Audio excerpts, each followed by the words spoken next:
So cool music ഒക്കെ ആയിട്ട്. And you did that role so well. ആ തിയേറ്ററിൽ ഇരുന്ന് കാണുമ്പോൾ, ചില സിനിമകൾ കാണുമ്പോൾ, ചില ആക്ടേഴ്സിൻ്റെ അഭിനയം കാണുമ്പോൾ നമുക്കിങ്ങനെ രോമാഞ്ചം വരും. Because they are doing something so good. You know, ഏതു കാര്യം ആയിക്കോട്ടെ, ഒരു കാര്യം ചെയ്യുന്നത് നല്ല രീതിയിലും അതിൻ്റെ ബെസ്റ്റ് രീതിയിലും ചെയ്യുന്നത് കാണുമ്പം പ്രേക്ഷകർ അത് രണ്ട് കൈ നീട്ടി സ്വീകരിക്കും. അതാണ് ആ സിനിമയും അതിലെ ഓരോ ക്യാരക്ടേഴ്സും. ഈ സിനിമ ചെയ്യുന്ന സമയത്ത് ഇത് ഇറങ്ങി ഭയങ്കര ഹിറ്റായിരിക്കുമ്പോൾ ഞാൻ ആ സമയത്ത് ലൂഡോ ചെയ്യുന്ന ടൈമാണ്.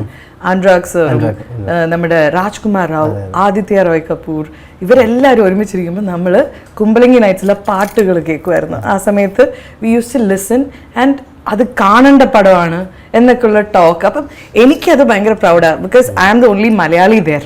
അപ്പോൾ അവരെല്ലാവരും ഇതിനെ ഞങ്ങളുടെ മലയാളം മൂവിയാണ് കാണണം ഏതൊക്കെ എൻ്റെ അപ്പുറം ആ മൂഡ് ഇങ്ങനെയൊക്കെ നമുക്കൊരു ഇതല്ലേ. ബിക്കോസ്